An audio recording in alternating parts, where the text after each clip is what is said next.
summer of 1920, Boston was buzzing with excitement.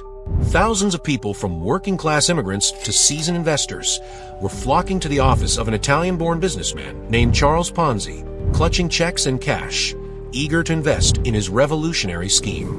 Ponzi was promising returns of 50% in just 45 days, a fortune by any standard, and people couldn't throw their money at him fast enough. Little did they know, this man was about to become one of the most infamous figures in financial history. The scheme he orchestrated would later bear his name. The Ponzi scheme, a method of fraud that continues to deceive investors to this day. But who was Charles Ponzi? And how did he rise from a humble Italian immigrant to orchestrating one of the biggest cons in U.S. history? The story of Ponzi is a tale of ambition, deception, and a financial house of cards that eventually came crashing down. Early life and immigration, 1882 to 1903. Carlo Pietro Giovanni Guglielmo Tebaldo Ponzi was born on March 3, 1882, in the small town of Lugo, in the Emilia-Romagna region of Italy. Ponzi's family was not wealthy, but they were respectable and well-regarded. His father worked as a postman, and Ponzi received a good education. Early on, he harbored dreams of living a life of luxury and success, but it soon became clear that the opportunities in Italy were limited. In 1903, at the age of 21, Ponzi decided to try his luck in America, the land of opportunity. Like many immigrants at the time, he saw the United States as a place where hard work could translate into wealth. However, his journey across the Atlantic was a rough one.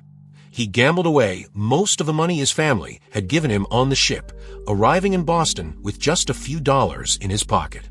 Ponzi was penniless, but he was also ambitious, confident, and willing to do whatever it took to succeed.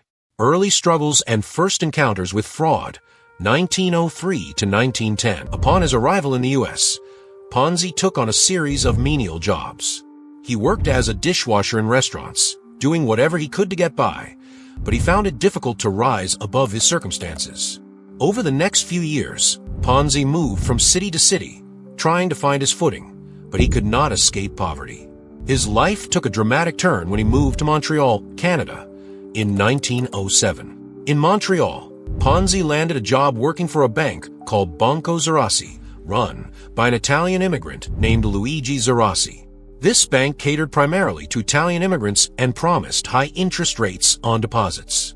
However, Ponzi soon realized that Zerassi was engaging in fraudulent practices, paying interest to early depositors using money from new deposits. When the bank ran into trouble and ultimately failed, Ponzi found himself unemployed once again. Desperate for money, Ponzi attempted his first criminal act. He forged a check, intending to swindle a former client of Banco Zerassi. He was quickly caught, arrested, and sentenced to 3 years in prison. This was Ponzi's first encounter with the legal consequences of fraud, but it would not be his last. Return to the U.S. and the birth of the scheme, 1910 to 1919. After serving his sentence in Canada, Ponzi returned to the U.S. in 1910. He continued to drift through various jobs and schemes, trying to make a living, but constantly finding himself on the wrong side of the law. In 1911, he was arrested once again, this time for smuggling Italian immigrants across the border from Canada into the United States. For this crime, Ponzi spent another 2 years in prison, further tarnishing his reputation and deepening his resolve to find a way to make a fortune. By the time he was released, Ponzi was married to Rose Maria Necco, a young Italian woman whose family had settled in Boston. His marriage to Rose provided some stability, but Ponzi remained determined to make a name for himself. In 1919, he stumbled upon what he believed was his golden ticket to success. The idea, international reply coupons, 1919. Ponzi's infamous scheme was born out of a seemingly legitimate idea involving international reply coupons, IRCs. These coupons, which could be bought in one country and redeemed in another for postage stamps, were originally intended to make it easier to send international mail. Ponzi noticed something curious. Due to differences in currency exchange rates between countries, it was possible to buy IRCs cheaply in one country and exchange them for a higher value in another. This phenomenon, known as arbitrage, could theoretically yield substantial profits. Ponzi realized that if he could buy large quantities of IRCs in countries with devalued currencies and exchange them for U.S. stamps, he could make a significant profit. He called this his postal reply coupon scheme. Building the Ponzi scheme, 1920.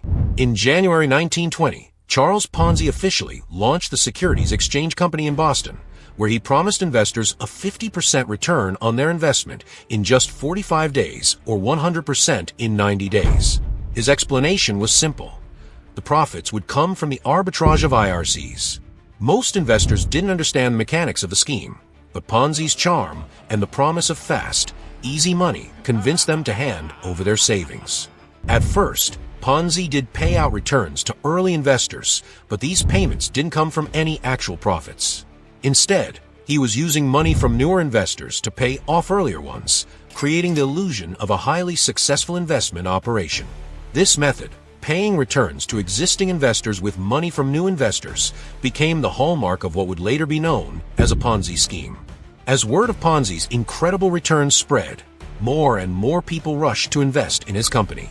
By the summer of 1920, Ponzi was bringing in $250,000 a day, equivalent to over $3 million today, and his name became synonymous with financial success in Boston.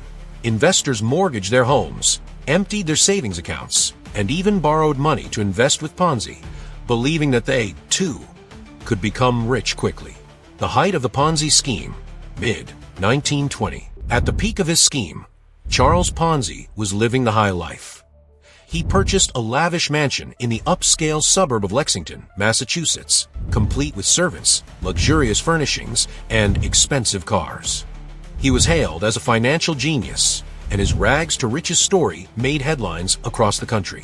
Ponzi reveled in his newfound fame, generously donating to charities and presenting himself as a man of the people. However, behind the scenes, the scheme was unraveling.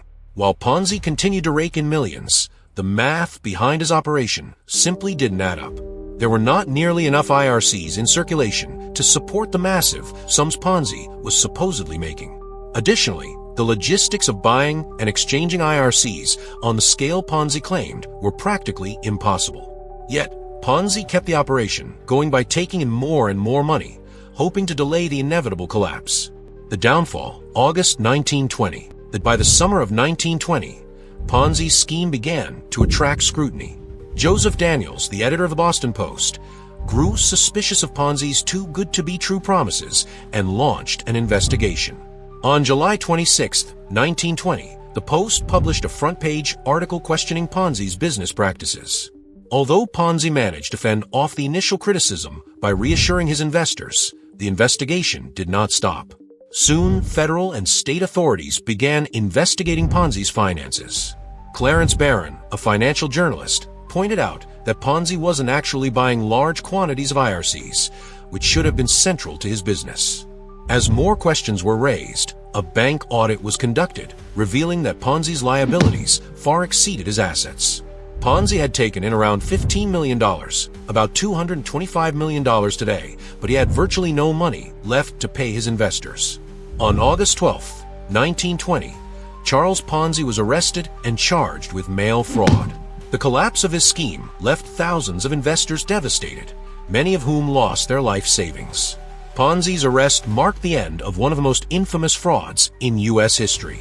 Imprisonment and later life, 1920 to 1949. Ponzi was convicted of mail fraud in November 1920 and sentenced to 5 years in federal prison. However, his legal troubles didn't end there. After serving his federal sentence, Ponzi was tried by the state of Massachusetts on multiple larceny charges, for which he received additional prison time. In 1934, after serving his prison sentences, Ponzi was deported to Italy, where he attempted to rebuild his life. He dabbled in a few schemes and even worked briefly for Mussolini's government as an economic consultant, but he never regained his former glory. Eventually, Ponzi moved to Brazil, where he spent his final years in poverty. He died on January 18, 1949, in a charity hospital in Rio de Janeiro, penniless and largely forgotten. Legacy: the Ponzi scheme. Charles Ponzi's name has become synonymous with one of the most notorious forms of financial fraud. The Ponzi scheme, in which returns to earlier investors are paid with the capital from new investors, continues to be a common scam in modern times. Despite his downfall, Ponzi's legacy lives on in financial history as a cautionary tale about the dangers of greed, deception, and the allure of quick riches.